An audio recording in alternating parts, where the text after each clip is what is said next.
Le SEO, ça peut faire un peu peur, n'est-ce pas? On entend ce mot partout. Eh bien aujourd'hui, on va démystifier tout ça. On va prendre cette discipline qui a l'air super complexe et la découper en un plan d'action simple. Un vrai guide pour passer de zéro à quelqu'un qui sait vraiment ce qu'il fait. Voilà, c'est ça la promesse du SEO. C'est énorme en fait. Imaginez du trafic, des visiteurs sur un site 100% gratuit. On ne parle pas de payer pour chaque clic, non. On parle de construire quelque chose de solide, un vrai investissement qui va rapporter sur le long terme. Alors comment on fait? C'est ce qu'on va voir tout de suite. Notre parcours est simple, en 5 modules. On va commencer par les bases, les fondations, puis on verra les mots-clés. Comment optimiser une page, comment construire son autorité, et enfin, hyper important, comment mesurer si tout ça fonctionne. Allez, on attaque avec le premier module. Pour bien jouer au jeu du SEO, il faut d'abord comprendre les règles. Et les règles, c'est Google qui les fixe. Alors comment ça marche cette machine gigantesque? Comment est-ce qu'elle fait pour trouver la bonne page parmi des milliards de possibilités? En fait, c'est un processus en 3 temps, assez logique quand on y pense. Premièrement, il y a le crawl. Imaginez des petits robots qui parcourent le web de lien en lien pour découvrir de nouvelles pages. C'est la phase de découverte. Ensuite, l'indexation. Une fois qu'une page est découverte, Google la range dans son index, une sorte de bibliothèque mondiale absolument gigantesque. Et enfin, le plus important pour nous, le classement ou ranking. Quand quelqu'un tape une recherche, Google va piocher dans sa bibliothèque et décider de l'ordre d'affichage. Et toute notre mission en SEO, c'est de lui dire « Hey, ma page est la meilleure réponse » en lui facilitant le travail à chaque étape. Alors, petite précision importante ici, faut pas confondre le SEO et le SIA. Le SIA, la pub, c'est un peu comme louer un appartement en plein centre-ville. C'est super, on est visible tout de suite, mais dès qu'on arrête de payer le loyer, on est dehors. Le SEO, c'est différent. C'est comme construire sa propre maison. Ça prend du temps, ça demande du travail, mais une fois qu'elle est là, elle est à nous et elle nous apporte de la valeur sur le très long terme. Nous, aujourd'hui, on est là pour apprendre à devenir des bâtisseurs.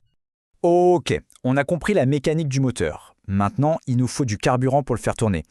Et ce carburant, en SEO, ce sont les mots-clés. C'est vraiment la pierre angulaire de toute stratégie.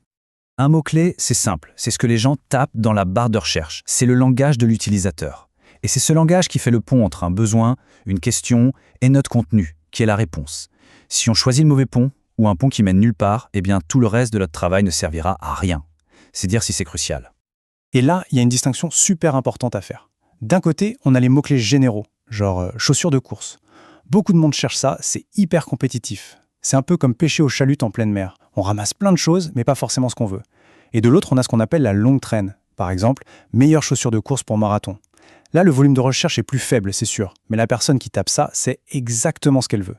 C'est de la pêche à la mouche. On cible le bon poisson au bon endroit avec le bon appât.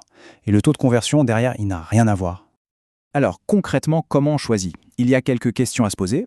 Est-ce que ce mot-clé est vraiment pertinent pour ce que l'on propose? Quelle est l'intention derrière la recherche? Est-ce que la personne veut juste s'informer ou est-ce qu'elle est prête à acheter? Et puis soyons réalistes, est-ce qu'on a une chance face à la concurrence qui est déjà là? Pour répondre à ça, on ne travaille pas à l'aveugle. On utilise des outils comme UberSuggest par exemple, qui vont nous donner toutes ces données précieuses pour prendre la bonne décision. Bon, ça y est. On a notre mot-clé, on sait sur quoi on veut se positionner. Maintenant, place à l'action. On va voir comment optimiser notre page. C'est ce qu'on appelle le SEO on-page. Mais avant de plonger dans la technique, les balises, le code, il y a une chose, une seule qu'il faut graver dans le marbre. C'est cette phrase. La vraie question c'est, est-ce que le contenu est bon? Est-ce qu'il apporte vraiment quelque chose? On peut avoir la meilleure technique du monde. Si le contenu est médiocre, ça ne marchera jamais sur le long terme. Google est de plus en plus malin pour repérer ça.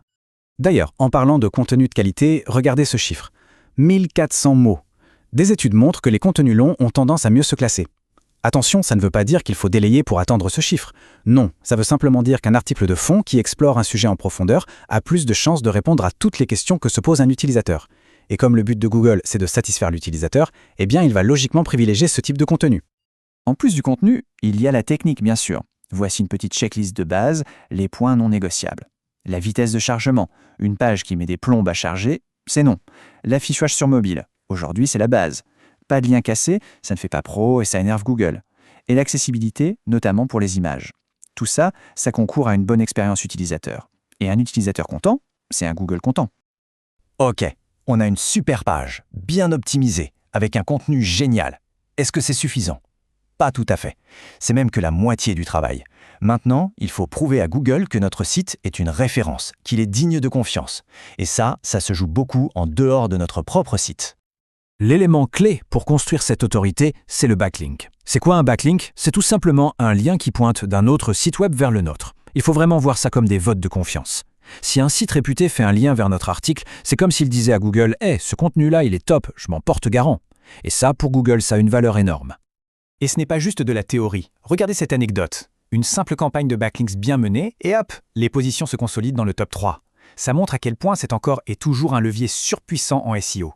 Un bon lien peut faire toute la différence. La question à 1 million, c'est comment on les obtient, ces fameux liens. Eh bien, il n'y a pas de secret magique. Fini le temps des techniques un peu douteuses. Aujourd'hui, la seule méthode qui marche sur le long terme, c'est de les mériter. Comment? En créant un contenu tellement bon, tellement unique, que les autres ont envie de le partager. En participant à des événements, en nouant des relations, bref, en étant un membre actif et respecté de sa communauté. On arrive au dernier module, et c'est peut-être le plus important pour progresser. La mesure. Parce que faire du SEO, c'est bien, mais savoir si ça marche et savoir quoi améliorer, c'est encore mieux. Comment on sait si tous nos efforts payent? Pour ça, on utilise ce qu'on appelle des KPI, des indicateurs clés de performance. C'est notre tableau de bord. Sans ça, on navigue à vue. Ces chiffres, ce sont eux qui nous disent si on avance, à quelle vitesse, et s'il faut ajuster la trajectoire. Et le meilleur tableau de bord, il est gratuit et fourni par Google lui-même. C'est la Google Search Console. C'est un outil indispensable. Il nous donne 4 infos cruciales. Les impressions, combien de fois la page a été affichée dans les résultats. Les clics, combien de fois on a cliqué dessus. Le CTR, c'est le ratio entre les deux, un pourcentage qui mesure l'attractivité de notre titre. Et enfin, la position moyenne. C'est en analysant ces 4 indicateurs ensemble qu'on va pouvoir vraiment affiner notre stratégie. L'analyse de ces données, c'est ce qui transforme le SEO en science. Prenons un cas concret. Imaginons qu'on a plein d'impressions, notre page apparaît souvent, mais on a un taux de clic très bas. Qu'est-ce que ça veut dire? Ça veut dire que notre contenu intéresse Google, mais que notre vitrine, le titre et la petite description qui apparaissent dans les résultats n'est pas assez convaincante. Bingo, on sait exactement ce qu'on doit améliorer pour avoir plus de trafic. Donc, si on doit résumer tout ça, le SEO, ce n'est pas un coup de baguette magique. C'est un processus, une boucle. On commence par comprendre l'utilisateur avec les mots-clés, on crée du contenu exceptionnel pour lui répondre, on construit son autorité avec des backlinks pour que Google nous fasse confiance, et on mesure, on analyse, on ajuste et on recommence. C'est un cycle d'amélioration continue. Voilà, le chemin est balisé. On a vu toutes les étapes pour passer de novice à quelqu'un d'opérationnel. Le SEO est un marathon, pas un sprint. La bonne nouvelle, c'est que chaque pas compte. Alors la seule question qui reste maintenant, c'est par